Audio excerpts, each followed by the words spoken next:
નમસ્કાર વિદ્યાર્થી મિત્રો,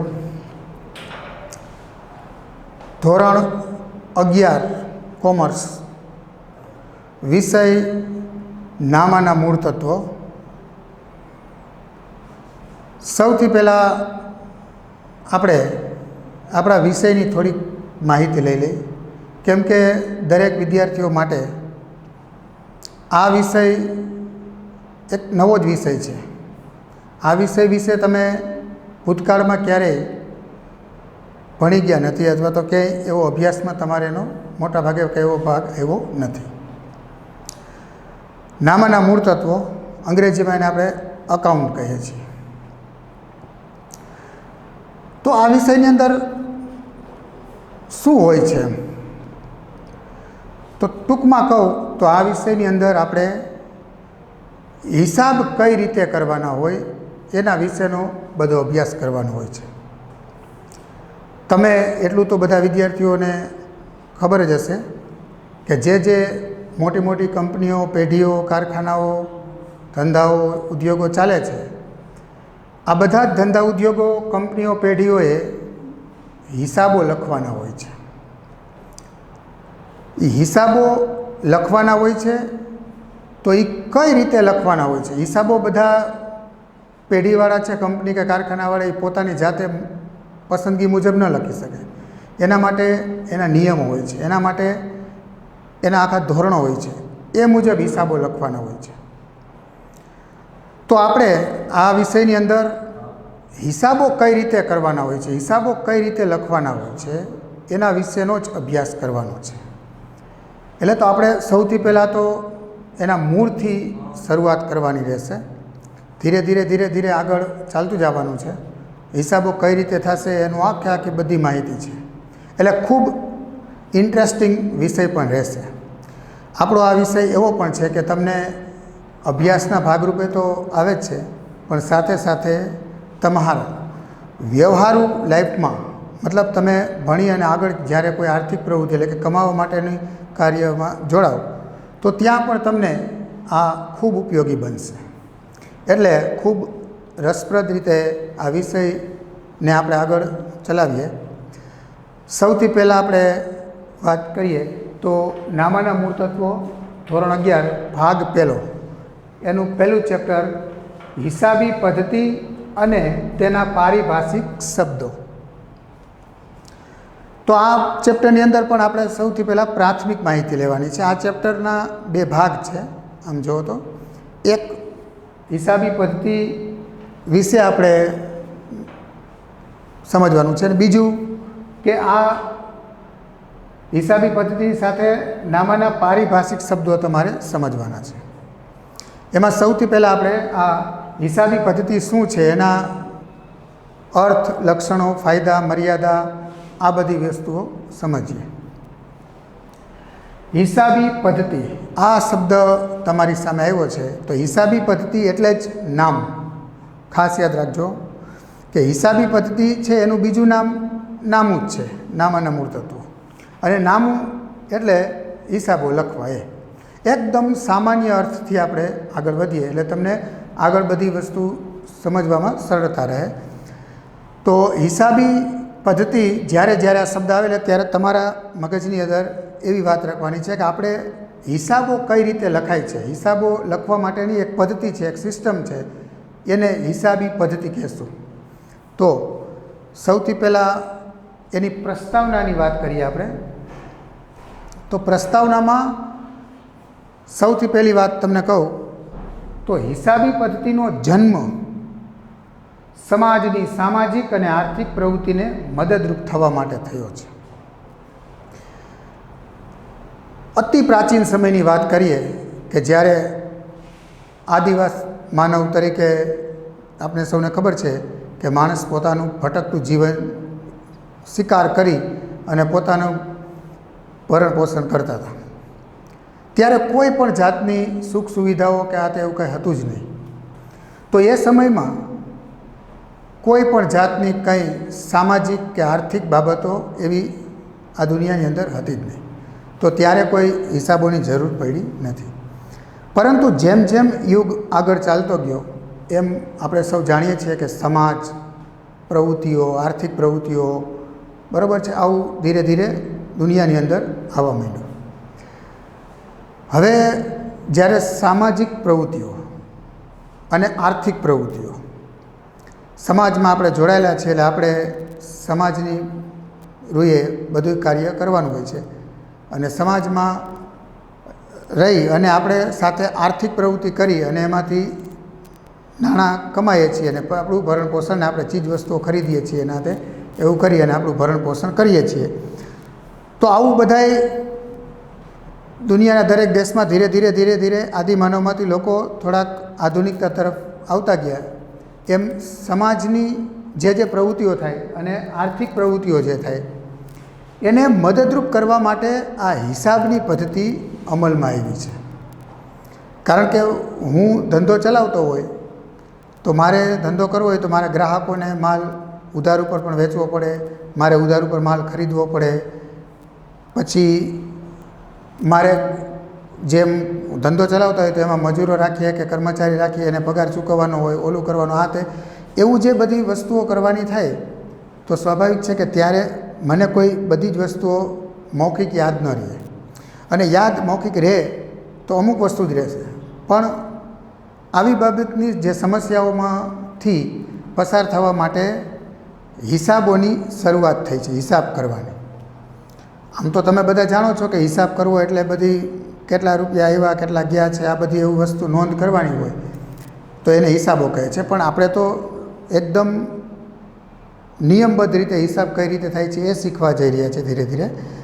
તો આવી દુનિયાની અંદર જ્યારે સમાજની અને આર્થિક પ્રવૃત્તિઓ ધીરે ધીરે વિકસતી ગઈ એમ આ હિસાબોની જરૂર પડી, અને હિસાબોથી આ બધી આર્થિક પ્રવૃત્તિઓ અને સામાજિક પ્રવૃત્તિઓ છે એમાં ઘણી બધી સરળતા આવી ગઈ, ઘણી બધી જે મૂંઝવણો હતી, જે સમસ્યાઓ હતી એ દૂર થતી ગઈ.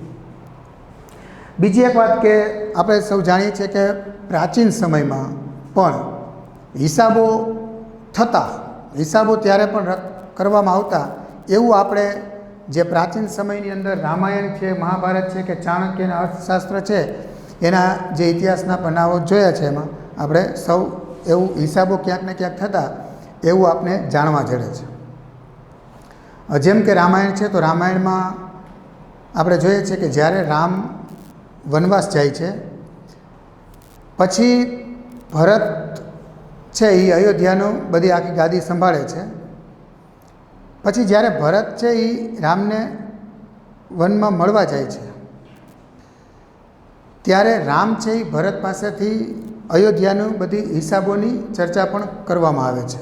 મતલબ હિસાબોની ચર્ચા એટલે એ વખતના હિસાબોની કે ભાઈ આપણા અનાજના ભંડાર કેટલા છે, આ શું છે, ઓલું શું છે, આ તે એ કેટલું છે, શું છે, એવું બધું એને હિસાબ આપણી ભાષામાં કહે તો એને હિસાબ માગે છે, એટલે પૂછે છે. મહાભારતની અંદર પણ ઘણી જગ્યાએ આપણે હિસાબોના લગતા પાઠ જોવા મળ્યા છે. ત્યારથી પછી આગળનો યુગ આવ્યો છે ચાણક્ય. તો ચાણક્યએ તો અર્થશાસ્ત્રમાં એને કઈ રીતે હિસાબો કરવા જોઈએ, શું છે આ તે, એનો પણ ઉલ્લેખ કરેલો છે. તો અર્થાત એવો થયો કે આ હિસાબો કોઈ આજકાલની હમણાંની શરૂઆત નથી, આ તો વર્ષોથી જોવા મળતી વસ્તુ છે. પણ અત્યારે ધીરે ધીરે ધીરે એમાં અપડેટ થાય, એમાં આધુનિકતા આવે, એમાં કંઈક સુધારો થાય, અને એમ કરતાં કરતાં આજે હિસાબો બહુ ખૂબ જ અગત્યની દુનિયાની અંદર મહત્ત્વની બાબત બની ગઈ છે. હિસાબ વગરની કઈ વસ્તુઓ કોઈ પણ જગ્યાએ તમે જાઓ, હિસાબ તો બહુ જરૂરી જ હોય છે. સામાન્ય રીતે હિસાબી પદ્ધતિ એટલે હિસાબો રાખવાની પદ્ધતિ કે વ્યવસ્થા થાય. મેં હમણાં કહ્યું એમ કે હિસાબી પદ્ધતિનો એકદમ સામાન્ય અને સરળ અર્થ કહીએ તો જે હિસાબો રાખવાની જે વ્યવસ્થા હોય, જે પદ્ધતિ હોય એને આપણે હિસાબી પદ્ધતિ કહેશું. હિસાબી પદ્ધતિને નામા પદ્ધતિ તરીકે પણ ઓળખવામાં આવે છે, એટલે કે નામા પદ્ધતિ પણ એને કહેવામાં આવે છે. હિસાબી પદ્ધતિ એટલે જ નામા પદ્ધતિ, એટલે જ નામ ટૂંકમાં. એટલે હિસાબી પદ્ધતિનું બીજું નામ નામા પદ્ધતિ પણ કહી શકાય છે. હવે ખાસ અગત્યની વાત છે એ તમારે નોંધ કરવાની છે ને યાદ રાખવાનું છે. આ બાબત છે જે એ તમને MCQ કે VSQમાં તમને પૂછાઈ શકે, અને એ ખાસ અગત્યની બાબત છે. તો શું છે જો કે હિસાબી પદ્ધતિ તરીકે દ્વિનોંધી નામા પદ્ધતિની સૌ પ્રથમ લેખિત રજૂઆત ઈસવીસન 1494માં ઇટાલી દેશ છે એના પાદરી અને ગણિત શાસ્ત્રી એવા લ્યુકા પેસિઓલી એ કરી હતી. આપણે જે નામું શીખવાનું છે એટલે કે એને દ્વિનોંધી નામાપત્તિ કહેશું. એ દ્વિનોંધી નામાપત્તિ શું છે એ પણ ધીરે ધીરે તમને આગળના જે ચેપ્ટર આવશે એમાં ખબર પડશે. અત્યારે આપણે એમ સમજીએ કે જે આ નામું આપણે ભણવાના છીએ એ એટલે કે આપણે જે અકાઉન્ટ વિશે અભ્યાસ કરવાનો છે એની શરૂઆત, એની શોધ કોને કરી છે? તો એની શોધ ઈસવીસન 1494માં થઈ છે. આપણે ખાસ યાદ રાખજો, વર્ષ ઈસવીસન 1494માં કોને કરી છે? તો કે ઇટાલી દેશ છે એના પાદરી અને ગણિત શાસ્ત્રી હતા એવા લ્યુકા પેસિઓલી નામના વ્યક્તિએ કરી છે. એનું નામ છે લ્યુકા પેસિઓલી. આ વ્યક્તિએ સૌથી પહેલાં દ્વિનોંધીનામા પદ્ધતિની લેખિત રજૂઆત કરી છે કે ભાઈ આ રીતે જે આપણે સમજવાના છે પણ દ્વિનોંધીનામા પદ્ધતિ છે. તો એની શરૂઆત આ લ્યુકા પેસિઓલીએ કરી છે. એ મુદ્દાને તમે ખાસ યાદ રાખજો. હવે આપણે આગળ વધીએ તો હવે હિસાબી પદ્ધતિનો અર્થ જોઈ રહ્યા છીએ કે જે આપણે હિસાબી પદ્ધતિ એટલે કે જે નામું ભણવાના છીએ એ નામું કહેવાય કોને, એમાં હોય શું? તો એક એની વ્યાખ્યા છે, એક અર્થ આપ્યો છે. એ આપ્યો છે American institute of certified public accountants. આ સંસ્થા છે. આ સંસ્થાએ હિસાબી પદ્ધતિ કોને કહેવાય, મતલબ નામું કોને કહેવાય એની વ્યાખ્યા આપી છે, એનો અર્થ આપ્યો છે. તો એ આપણે સમજીએ. અર્થને સમજતા પહેલાં ફરી એક વખત આપણે વાતને મનમાં જોઈ લઈએ કે હિસાબી પદ્ધતિ શું હોય છે. એક મગજની અંદર તમારા એક ચિત્ર તમારે ઉત્પન્ન કરવું પડે કે આ હિસાબો શું હોય છે. તો એકદમ સિમ્પલ ભાષામાં આપણે જોઈએ કે જેટલા બધા ધંધા ઉદ્યોગો, કંપની, કારખાનાઓ ચાલે છે એ લોકોને જે વ્યવહારો થાય, જે એને દુકાન સવારથી શરૂ કરે સાંજે બંધ કરે, તો એ દિવસ દરમિયાન અનેક પ્રકારના વ્યવહારો થતા હોય છે. વ્યવહારો એટલે શું? તો કે માલ ખરીદે, પછી માલ વેચે, કર્મચારીઓ રાખ્યા હોય તો મજૂર રાખ્યા હોય એને પગાર ચૂકવે, બેંકમાં પૈસા ભરે, બેંકમાંથી નાણાં ઘણીવાર ઉપાડે, બરાબર. આવા અનેક પ્રકારના વ્યવહારો થતા હોય છે. કારણ કે કોઈ પણ ધંધો હોય, દુકાન હોય, કંપની હોય કે કારખાનું હોય, આ બધાએ ધંધો ચાલે ત્યારે અનેક પ્રકારના અલગ અલગ વ્યવહારો થાય છે. માલ ખરીદો, માલ વેચો, આવું પગારના ચૂકવા, મજૂરીના ચૂકવા, સ્ટેશનરી ખરીદી, તો આવા બધા અનેક પ્રકારના ધંધામાં વ્યવહાર થતા હોય છે. એમાં આવક થતી હોય, ખર્ચ થતો હોય, આવું જે ઘટનાઓ બને. તો એમાંથી જે વ્યવહારો થાય છે એને હિસાબો એટલે એને નોંધવાના હોય છે. પછી એની ગણતરી કરવાની હોય છે, એના નિયમ હોય છે, એ પ્રમાણે એ રીતે ગોઠવવાના હોય છે. અને પછી એમાંથી નફો થયો કે નુકસાન થયું એનું તારણ કાઢવાનું હોય છે અને એનું અર્થઘટન કરવાનું છે કે હવે આપણે આગળ શું કરશું, કેવી રીતના ધંધામાં વિકાસ માટે હવે શું પગલાં લેવા જોઈએ, શું કરવું જોઈએ, આ બધું આવે. તો હવે એનો અર્થ છે એ જોતાં પહેલાં ફરી એકવાર હજી કે હિસાબો રાખવા એટલે ધંધા ઉદ્યોગોવાળા જે કાંઈ પણ એને ત્યાં વ્યવહારો થતા હોય ધંધામાં, એ વ્યવહારોને જે ચોપડામાં લખે. હવે તો લેટેસ્ટ કોમ્પ્યુટર આવી ગયું છે, તો કોમ્પ્યુટરમાં એની એન્ટ્રી કરે અને એના નિયમ મુજબ જે એન્ટ્રી કરી અને એના ખર્ચ ને આવક ને આ તે બધું ગોઠવાઈ જાય અને પછી એમાંથી તારણ કાઢે વર્ષને અંતે. તો એવી ઘટનાઓ જે કરવાની આવે એ બધા હિસાબો આપણે કહીએ. હજી તમારી પાસે સામાન્ય જ્ઞાન છે. હજી આપણે જેમ આગળ અભ્યાસ કરીએ એમ તમને હિસાબો વિશેની સચોટ માહિતી મળતી જશે. પણ એક સામાન્ય અર્થ તરીકે આ જે સંસ્થાએ અર્થ આપ્યો છે એમાં શું સૂચવે છે કે હિસાબી પદ્ધતિએ વ્યવહારો અને બનાવો.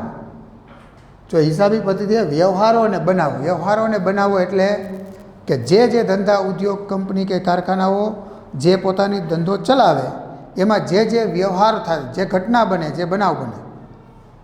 તો ઘટના કે બનાવ એટલે શું થયું કે ભાઈ માલ ખરીદ્યો હોય તો એ પણ એક વ્યવહાર થયો કહેવાય. પછી એક ગ્રાહકને માલ વેચ્યો, રોકડેથી વેચ્યો એક બીજા ગ્રાહક આવ્યો અને માલ ઉધાર ઉપર વેચ્યો, તો આ જે ઘટનાઓ કે બનાવો આવી બને, એવી ઘટનાઓ કે જે નાણાકીય લક્ષણો ધરાવતી હોય, આ પણ એક અગત્યની વાત. વ્યવહારો તો અનેક પ્રકારના થાય. માનો કે એક કર્મચારીને તમે નોકરી પર રાખ્યો તો એ પણ એક વ્યવહાર થયો કહેવાય, એ પણ એક ઘટના કે બનાવ થયો કહેવાય.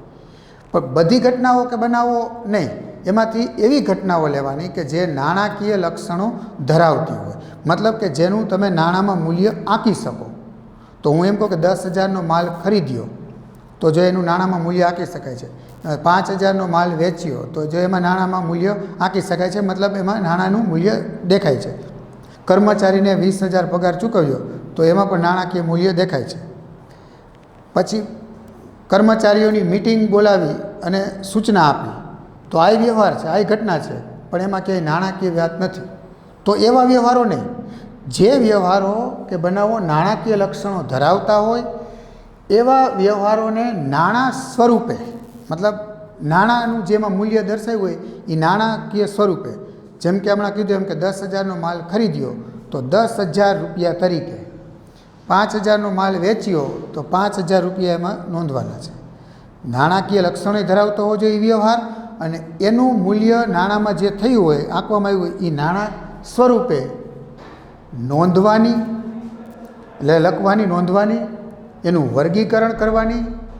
એ પણ આપણે આગળ સમજશું. વર્ગીકરણ કરવું એટલે એમાં ખર્ચ જેટલા થતા હોય, પગાર ચૂકવ્યો, મજૂરી ચૂકવી, સ્ટેશનરીના ચૂકવા, તો આવા વ્યવહારો છે એ ખર્ચ કહેવાશે. તો એ વર્ગીકરણ કરવાનું થશે. એમાં વર્ગીકરણ કરવાની અને પછી તારણો કાઢીને તેના પરિણામોનું અર્થઘટન કરવાની. તારણો કાઢીને એટલે વર્ષ પૂરું થાય પછી જેટલા જેટલા આવકો થઈ હોય એ એક જગ્યાએ લખવામાં આવે, ખર્ચા થયા હોય એ એક જગ્યાએ લખવામાં આવે, આવકમાંથી ખર્ચાઓ બાદ કરવામાં આવે, પછી નફો કે નુકસાન શોધવામાં આવે. આવું આપણે આગળ શીખવાના છીએ હજી ડિટેલમાં.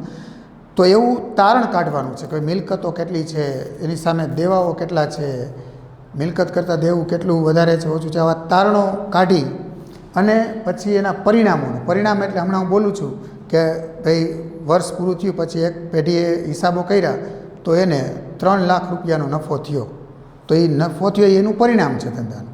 તો એ પરિણામોનું જે આવે, મિલકતોની સામે દેવું એટલું છે, આ છે, પરિણામો મળે એની અર્થઘટન કરવાની. અર્થઘટન કરવું એટલે પરિણામો ઉપરથી પછી વિશ્લેષણ કરે, અર્થઘટન કરે કે હવે આપણે પેઢીમાં આગળ શું કરવું જોઈએ, આપણી પેઢી વિકાસ કરી રહી છે કે પડતી કરી રહી છે, કે આવું શું થયું છે, ક્યાં આપણી ખામી છે, ક્યાં આપણી ખૂબીઓ છે, એ બધી પરિણામોનું અર્થઘટન કરવાની આ કળા છે.